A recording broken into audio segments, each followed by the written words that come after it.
Dernier jour des obsèques du cardinal Laurent Monsengo Passigna à Kinshasa ce mercredi. Après son élévation au rang de grand cordon, une dernière messe a lieu à la cathédrale Notre-Dame du Congo où reposera ses restes. Le coordonnateur de la jeunesse d'ensemble, parti cher à Moïse Katumbi, a été condamné à 2 années de servitude pénale et au paiement de 500 000 francs congolais d'amende. Jacques Ndala est accusé d'incitation à la désobéissance des lois. 216 millions sur les milliards et demi du Fonds monétaire international pour la RDC ont déjà été décaissés. Ils vont directement renforcer les réserves d'échange afin de stabiliser la monnaie.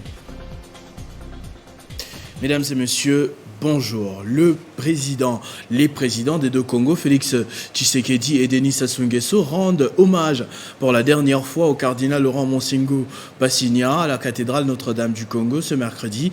Plusieurs personnalités, dont Martin Fayulu, sont également de la partie. Il est prévu son inhumation sur place à la cathédrale Notre-Dame du Congo à côté de ses prédécesseurs Malula et Etso. Ayant annoncé à l'opinion avoir été victime d'un empoisonnement, l'ancien Premier ministre, le sénateur Augustin Matata Ponyo, souhaite se faire soigner ailleurs qu'au Congo. C'est un de ses avocats qui l'affirme, Laurent Onyemba, et pour cela, il a besoin de sa pleine mobilité et donc de ses immunités. Dans un communiqué de presse parvenu à la rédaction Télé 50, Augustin Matata Ponyo entend recouvrer ses immunités levées précipitamment, de façon incompréhensible par le bureau du Sénat, qui est allé ultra petita à la demande du procureur général dans son réquisitoire du 24 juin 2021. D'autant plus que cela a été fait en violation, selon le communiqué, de l'article 217 alinéa 3 du règlement intérieur du Sénat. Augustin Matata Ponyo attend du parquet général qu'en l'absence constatée d'éléments pouvant justifier son inculpation, un classement sans suite du dossier. Le sénateur Matata Ponyo entend recouvrer ses libertés de mouvement sans aucune restriction et ce conformément à l'article 220 alinéa 1er du règlement intérieur du Sénat. Il attend la clôture du dossier par le parquet général suivi de la notification du bureau du Sénat de la même manière que le président du Sénat l'a fait. Augustin Matata Ponyo revient sur les feuilletons du parc agro-industriel de Boukangalonzo avec les 3 premiers réquisitoires du procureur général, tout en rappelant que conformément au règlement intérieur du Sénat, le bureau avait mis en place une commission spéciale composée de 22 membres devant laquelle il a apporté des éclaircissements. Par la suite, ces conclusions furent soumises au débat à l'Assemblée plénière qui a siégé à huis clos en date du 15 juin 2021 et a décidé de ne plus autoriser les poursuites par un vote de 46 sénateurs pour et 49 sénateurs contre et un bulletin nul. En se prononçant ainsi sur ces dossiers, poursuit le communiqué, la décision de l'Assemblée plénière du Sénat qui est devenue irrévocable s'impose à tout le monde. Et aucune décision fût-elle de justice ne peut les supplanter en vertu du principe de séparation des pouvoirs. Pour Augustin Matata Ponyo, toute démarche tendant à remettre en activité le dossier parc agro-industriel de Boukangalonzo, dont la demande principale de 3 réquisitoires successifs a été rejetée par un vote majoritaire à l'Assemblée plénière du Sénat, ne peut être conforme à la loi, d'autant plus que l'autorisation des poursuites ainsi que la levée des immunités ne peuvent concerner que pour chaque cas, pour les raisons qui les motivent. Jacques Ndala a été jugé mardi en soirée, coupable d'incitation à la désobéissance aux lois. Le coordonnateur de la jeunesse du parti de Moïse Katumbi purgera une peine de 2 ans et devra payer une amende de 500 000 francs congolais. Avant son incarcération, l'accusé a affirmé qu'il s'agit d'une stratégie pour faire taire toutes les voix qui s'élèvent contre la loi Tchiani. La dernière sortie médiatique du président du parti Envol a suscité des réactions en chaîne et donc plusieurs interprétations. Denis Sanga a-t-il décidé de se rallier à l'opposant Martin Fayulu après avoir adhéré il y a quelques mois seulement à l'Union sacrée?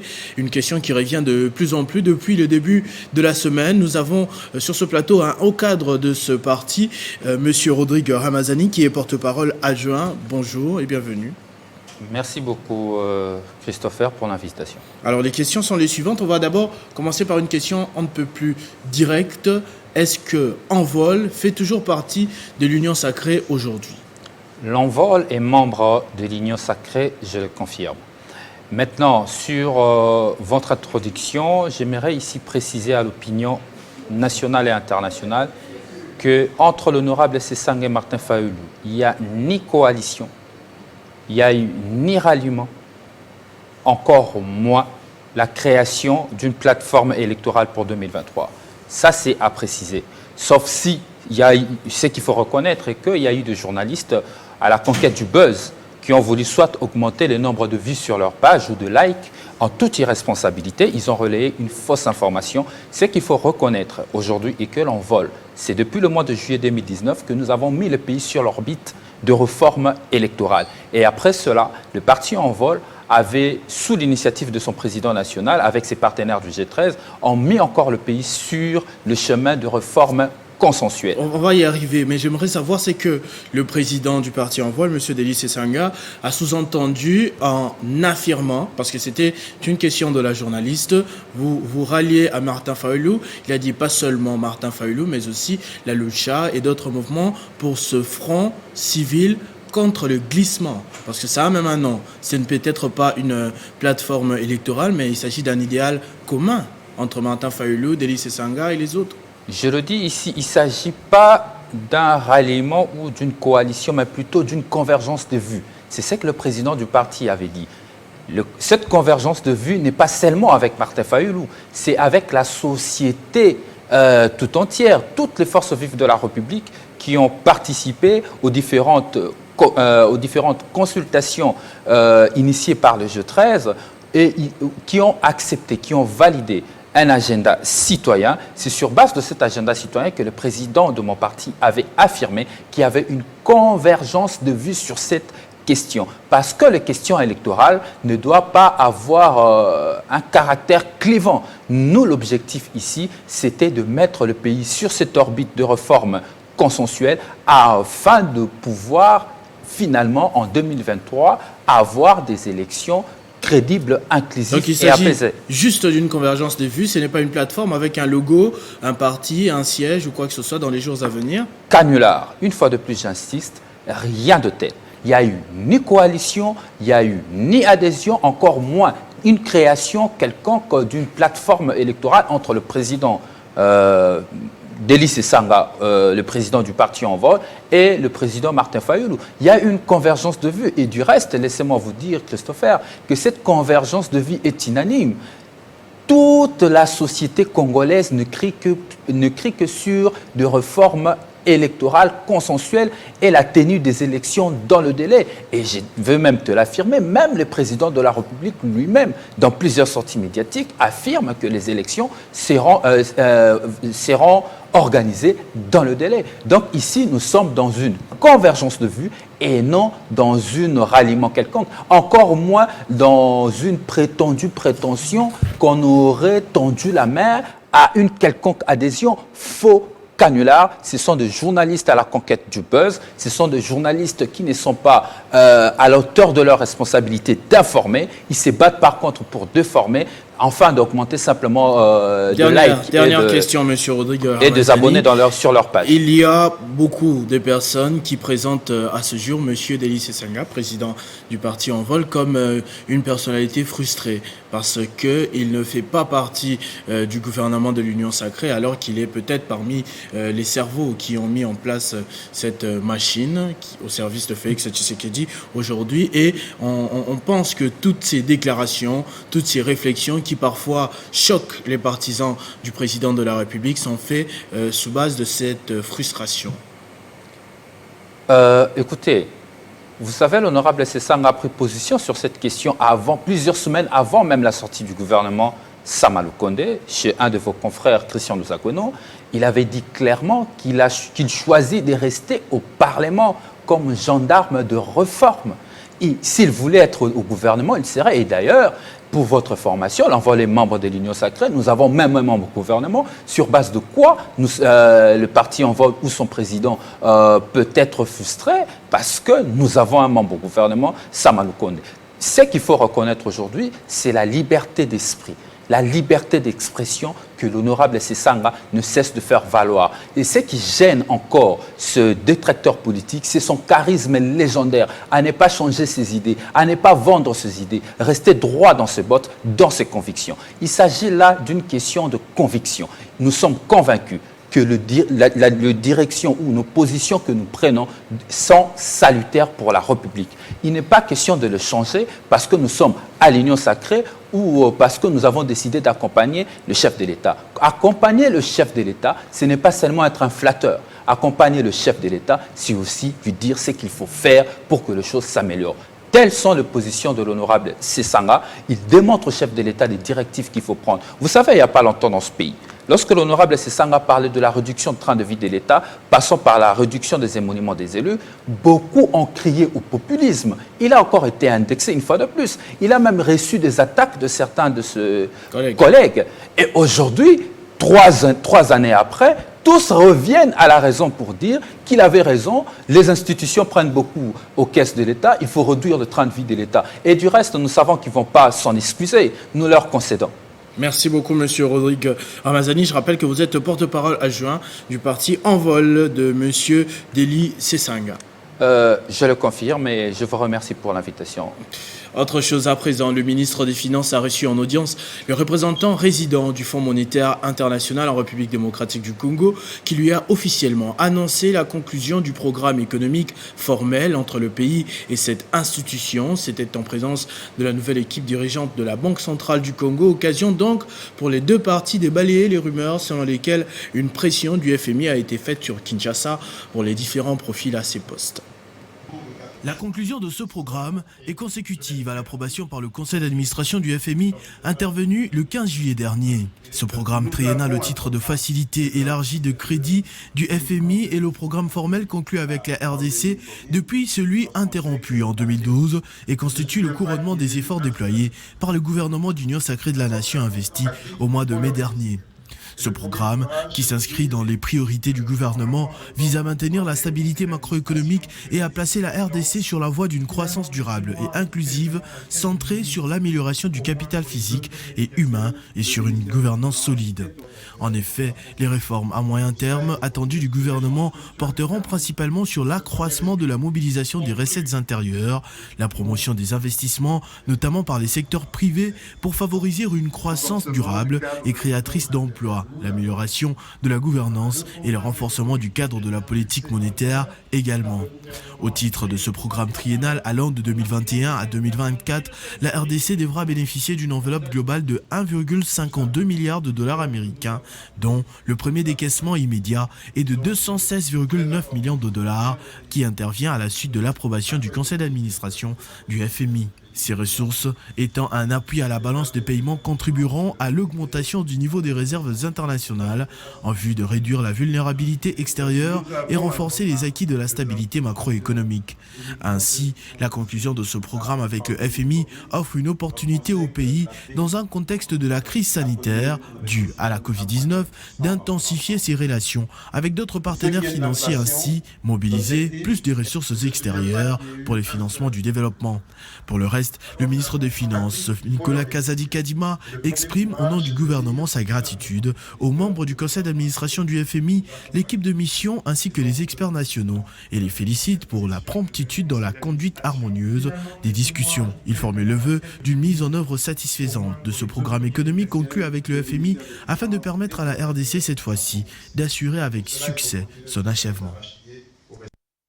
Jean-Marie Kassamba est officiellement investi président de l'Union nationale de la presse du Congo, section ville de Kinshasa. C'est au siège national de l'UNPC que le patron de Télé 50 a pris de nouveau le bâton de commandement des mains du président national de l'UNPC, Gabi Kuba Bekakanga, en présence de tout le comité et les figures importantes de la presse du Congo. Jonathan Tchobo et Christian Kalonji signent ce reportage.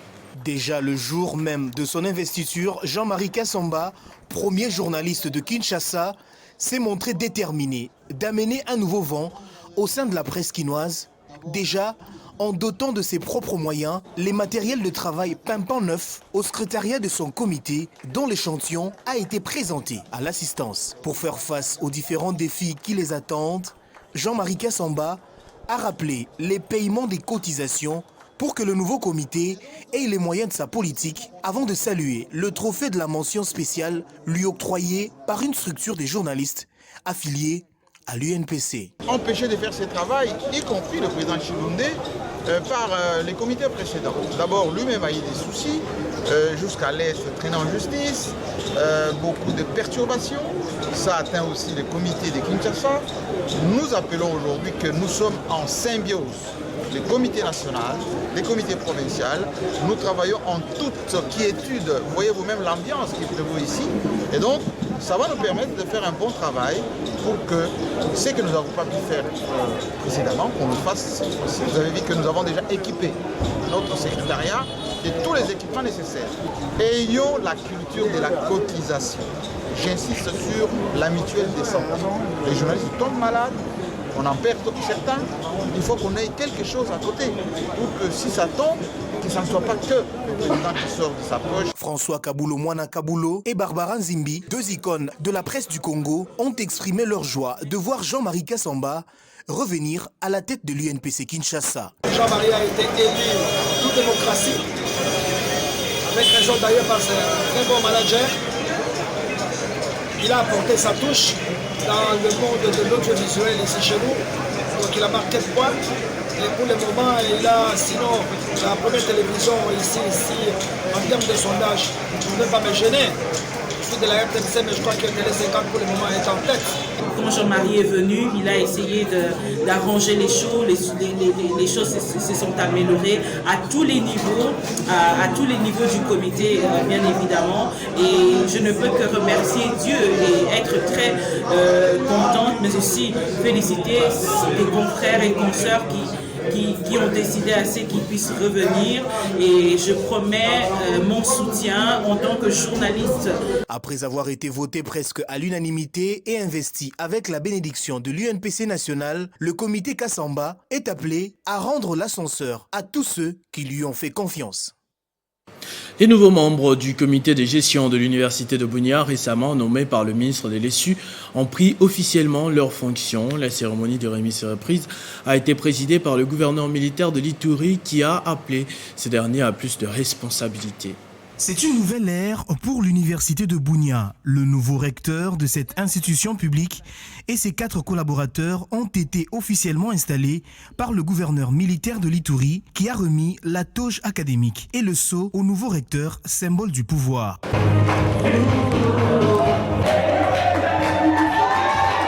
Dans son mot, le lieutenant-général Luboyanka Chamadjoni a appelé le nouveau comité dirigeant de l'UNIBU à une gestion rationnelle. Je vous invite à une gestion rationnelle, tant du personnel, du matériel que des finances, dans une transparence et une collaboration étroite avec tous les organes, tant internes qu'externes.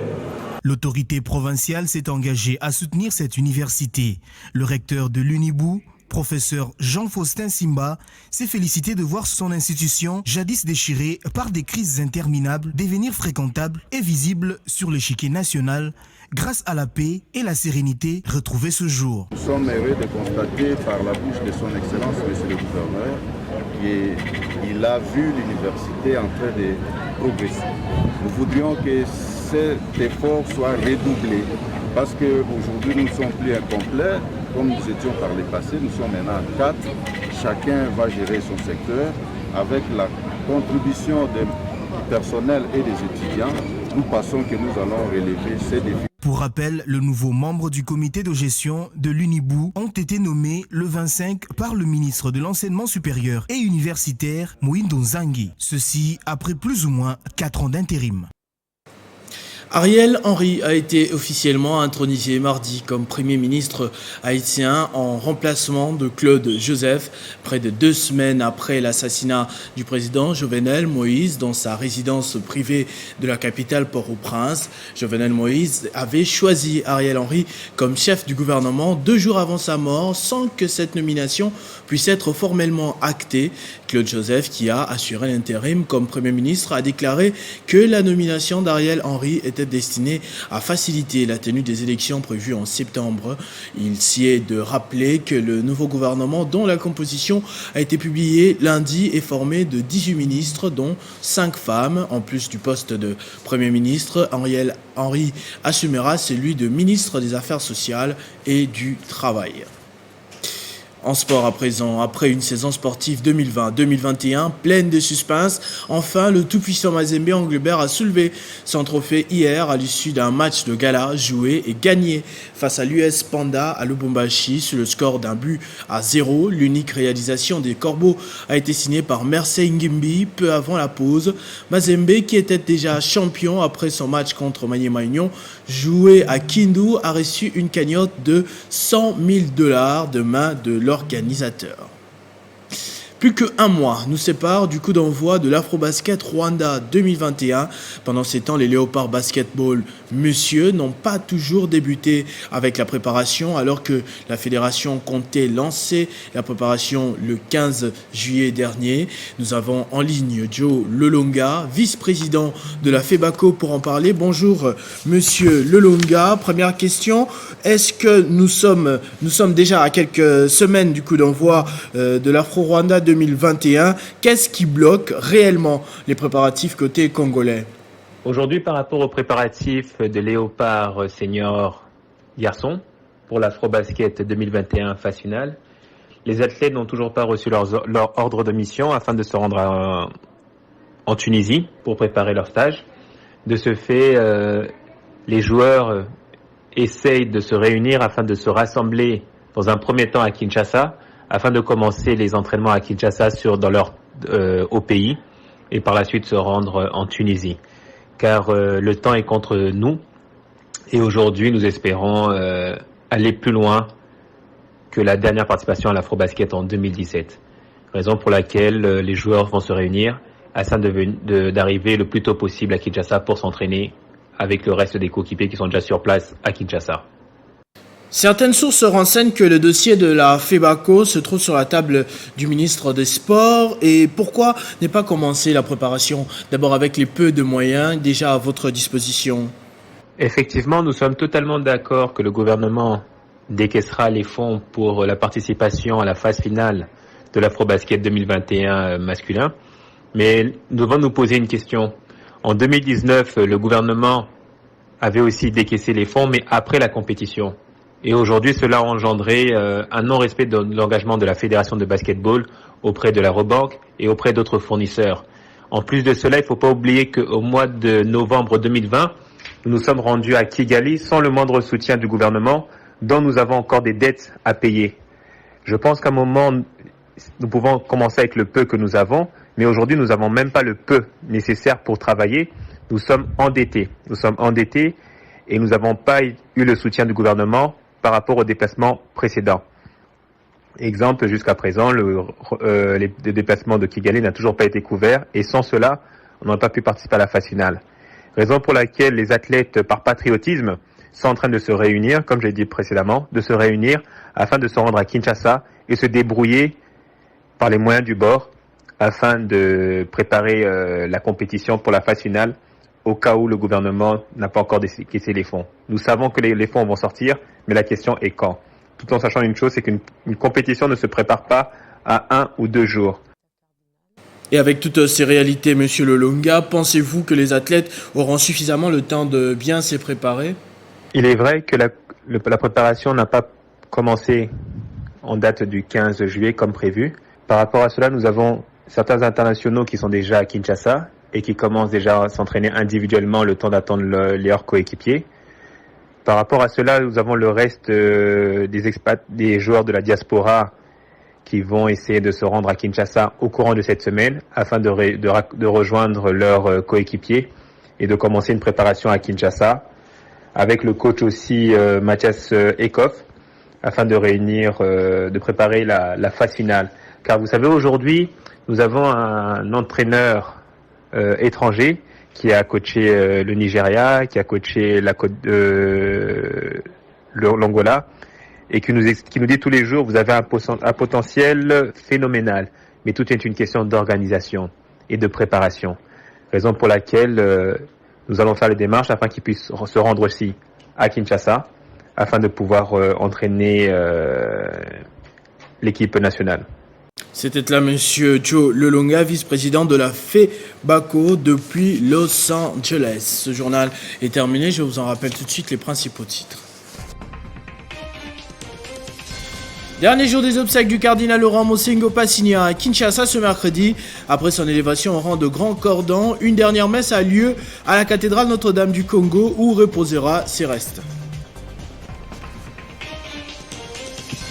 Le coordonnateur de la jeunesse d'ensemble, parti cher à Moïse Katumbi, a été condamné à 2 années de servitude pénale et au paiement de 500 000 francs d'amende. Jackie Ndala est accusé d'incitation à la désobéissance des lois. Des 116 millions sur les milliards et demi du Fonds monétaire pour la RDC ont déjà été décaissés. Ils vont directement renforcer les réserves d'échange afin de stabiliser la monnaie. Ne nous quittez pas, la revue de presse, c'est dans un instant.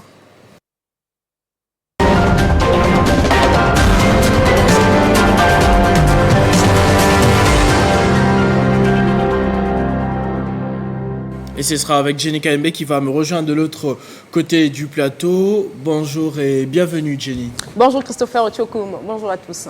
Alors, d'entrée du jeu, décès de Laurent Mosengo naturellement. Félix Tshisekedi a décoré à titre posthume l'archevêque émérite de Kinshasa au rang de grand cordon dans l'ordre des héros nationaux Kabila Lumumba. Effectivement, c'était hier à l'issue d'une messe organisée en mémoire de celui qu'on appelle affectueusement Tata Cardinal. La cérémonie a eu lieu en présence du président de la République du Congo-Brazzaville, Denis Sassou Nguesso, et d'autres personnalités du pays, notamment les présidents de 2 chambres du Parlement. Sa décoration par le chef de l'État a été faite en reconnaissance de son rôle joué à la conférence nationale souveraine, rapporte 7sur7.cd. Cette cérémonie n'a pas empêché l'archevêque métropolitain de Kinshasa, le cardinal Fridolin Ambongo, de plaider pour l'amélioration des conditions sociales de la population congolaise. Ambongo tacle Tshisekedi et indispose Sassou, titre Econews. Dès l'entame de son homélie, Fridolin Ambongo n'a pas caché ses intentions. C'était dans l'objectif d'humilier les 2 chefs d'État. S'interrogent les confrères. Certainement, l'archevêque métropolitain de Kinshasa n'avait pas cette posture, conclut le journal. Pour sa part, la République note Fridolin Ambongo sur les traces de Laurent Mosengo. D'après les confrères, les successeurs du cardinal défunt n'est pas à ses premiers pas. Depuis sa nomination à la tête de l'archevêché de Kinshasa, c'était un discours juste, estime le rédacteur de cet article. Pour Fridolin Ambongo, l'hommage le plus important est de continuer le combat de Laurent Mosengo et accomplir la volonté de Dieu.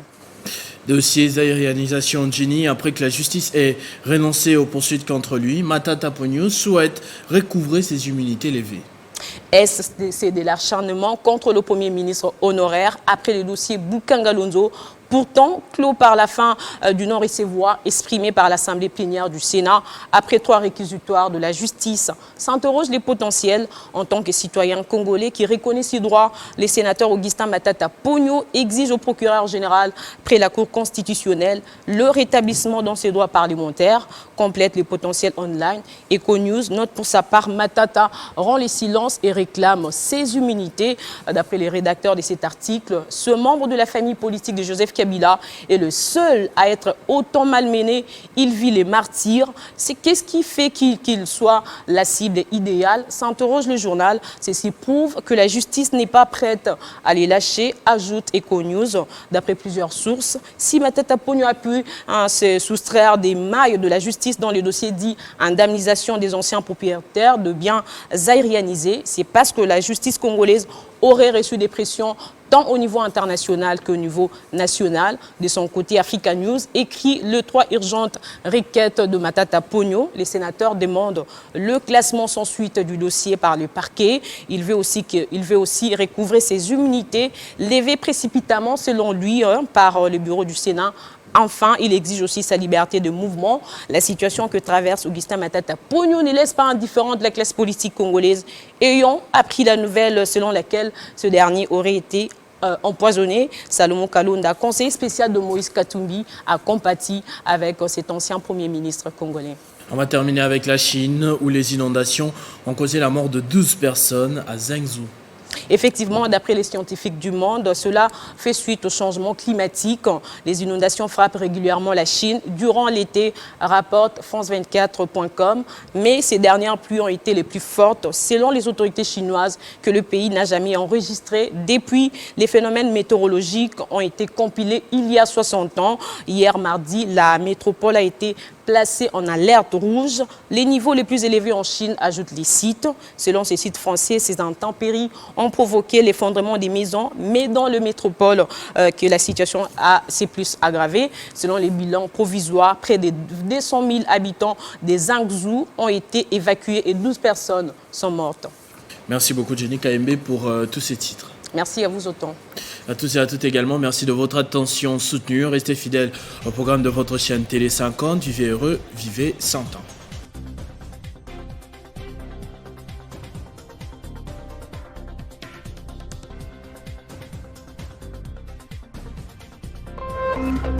Téléchargez les infos Télé 50 sur www.télé50.cd.